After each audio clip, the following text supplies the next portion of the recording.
Hello, everyone. My name is Miranda Branch. It's very nice to meet you all. I am a certified occupational therapy assistant, also known as a CODA. I've been a CODA for a little over 2 years now. I've been in inpatient rehab, long term acute care, and also skilled nursing facilities. And now I am pursuing my master's of occupational therapy through the Bridge program at Middle Georgia State University. And it has been quite the journey to get into the field of occupational therapy. I started off majoring in criminal justice. Then I changed my major to education. Then I changed my major to psychology.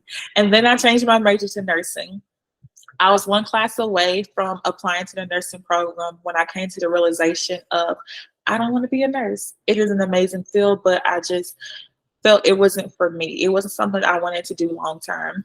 And so just so happened, one of my classmates mentioned physical therapy, but the closest physical therapy program was about 3 hours away. And that just wasn't something I could do at that point. And then he mentioned occupational therapy, and I was like, what is that? I had no idea what that was. And so he gave me a little background information. I did my own research and just kind of threw it in the back of my mind. And then at that time, I was also a personal care assistant, and I would help one of my clients with his therapy exercises on the days he didn't have his therapist come out and see him. And so he just randomly one day said, I think you'll be really good at this. Like you helped me a lot with mine, and I think this is something you would enjoy. And I was like, maybe. And so what it did, it brought back the thought of occupational therapy. So I did a little more research and I ended up applying to the OCA program. I got accepted, and honestly, I have not looked back since then. Once I understood the role of the occupational therapy assistant and the occupational therapist, I knew that I wanted to pursue becoming an occupational therapist because it provides so many opportunities, the ability to specialize in whatever area I decide to. I can open my own business, and I still get to travel while in whatever I choose. I get to make an impact in the lives of others, which is the most important for me. And I just honestly believe that I'm right where I'm supposed to be, doing what I'm supposed to do. I love what I do, and I'm excited about what I do. So when we did our first in-person class, we discussed where we would want to go for our field work, our level 2 field work. And at the very top of my list was the Shepherd Center. I was like, I already know. I don't care where the second one is. I know at the very top of my list, I want to be at the Shepherd Center. I remember coming to the Shepherd Center when I was in the OCA program, and I didn't know anything about the Shepherd Center. I just knew we were going to this hospital in Atlanta, and that's what we're going to do today. I was like, okay, cool. So we get there, and it is nothing like I thought it was going to be. It was a mind blowing experience. Like, after we did our orientation and we were split into our groups, I mean, everything was just like, oh my gosh. The Sip and Puff wheelchair, I was like, I didn't even know they made wheelchairs like this. Like, what is this? And the assistive technology, like I remember seeing the eye gaze and just all the other options to help people engage with their electronic devices.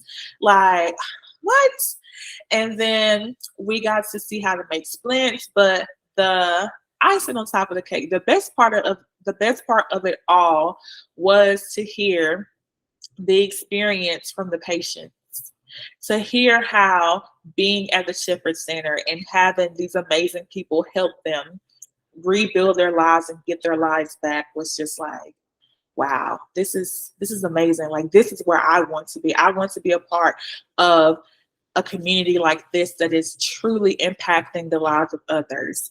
And so knowing that the Shepherd Center focuses on neurological injuries and disorders like spinal cord injuries, brain injuries, MS, and things like that, using the knowledge that I have, if I was to have a patient who was a C6 spinal cord injury and they wanted to learn how to brush their teeth, the first thing that comes to my mind is the tendinosis grafts. Because knowing that there are C6 spinal cord injury, they have the ability to extend their wrists and flex their elbow.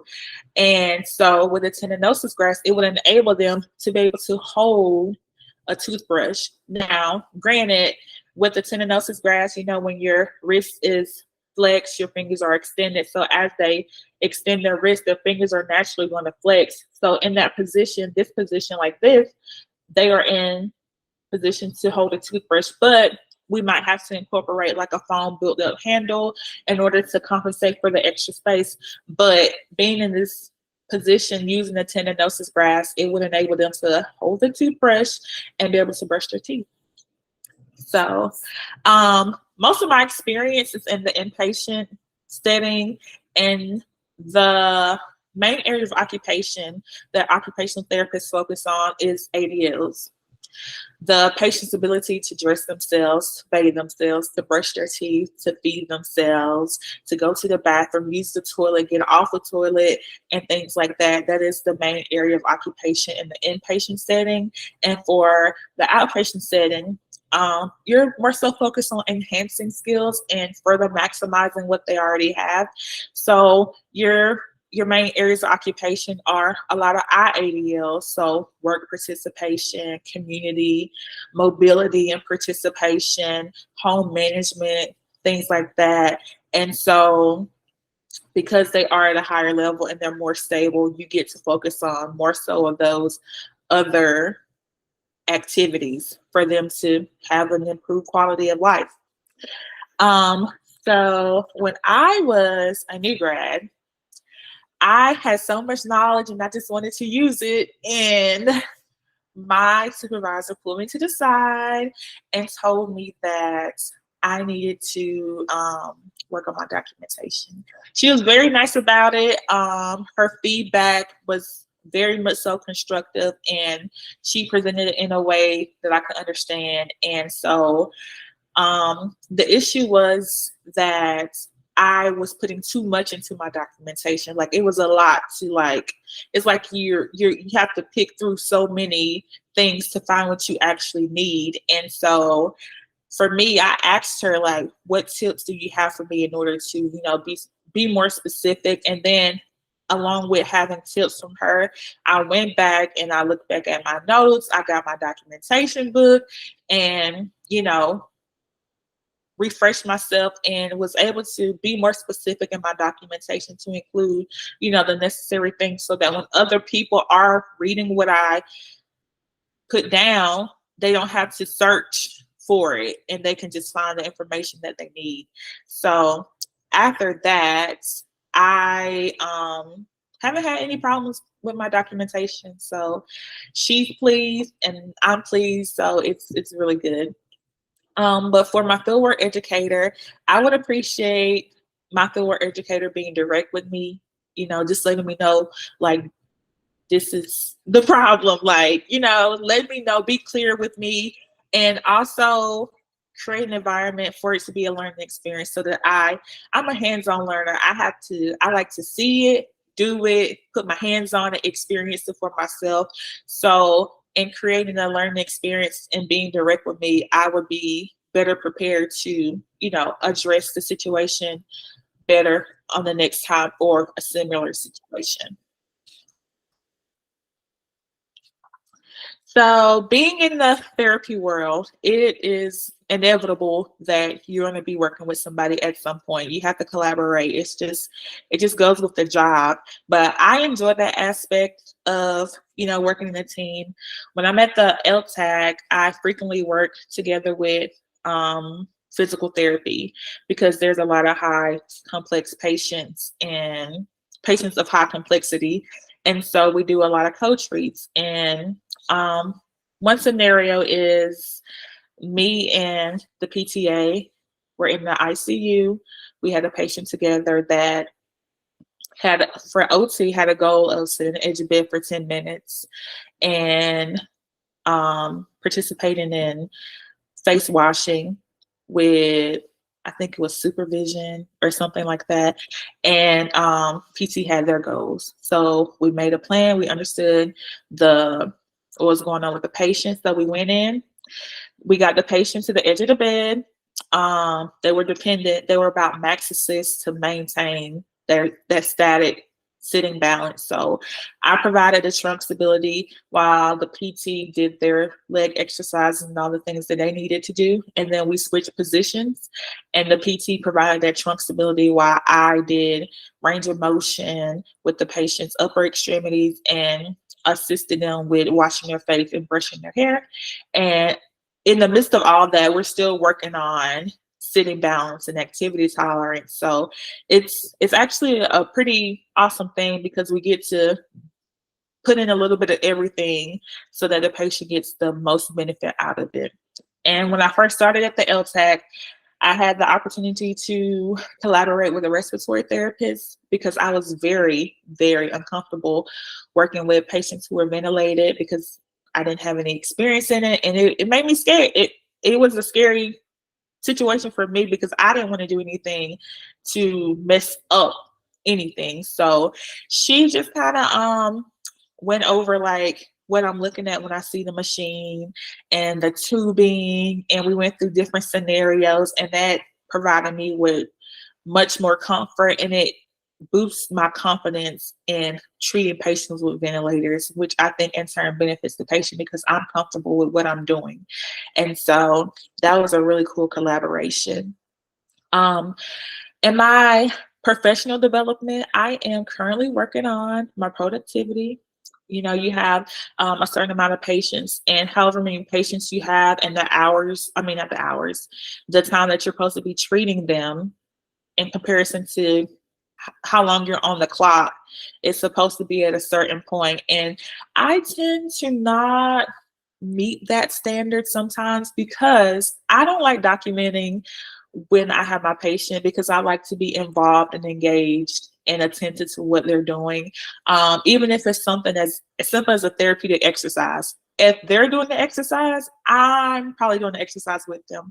I like for them to know that I'm not just giving them something to do while I do something else. Like, and I like to listen to their stories. I like to get to know them and develop a rapport with them. So I end up doing my documentation at the end of the day, and that kind of messes with my productivity just a little bit. So I'm working on it. I want to be proficient in all areas, whether it's professional or personal. So I'm always looking for ways to improve and be better. So I was very fortunate when I was in the OTA program to have amazing fieldwork educators. I am so grateful for them. In this experience, I would want my fieldwork educator to be present, to provide a structure of learning, like a learning environment that is flexible and positive, and for them to provide me with that constructive feedback. I want a fieldwork educator who is excited about teaching because I'm excited about learning, and I want to learn as much as I can and experience as much as I can. So as an OT student, I am always grateful to be a part of my patient's journey.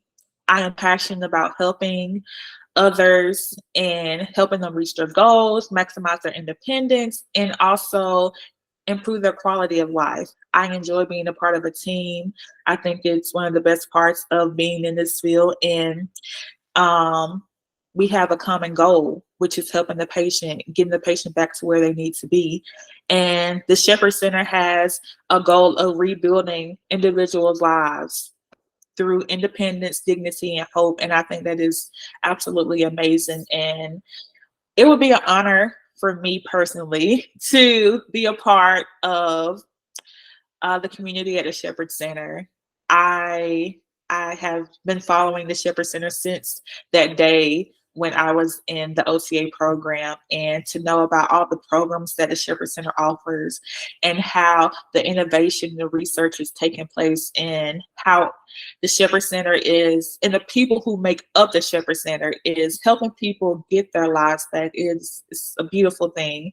And so I would love to be a part of the community as a student. And I am so thankful for your time, and I look forward to hearing from you soon. Thank you.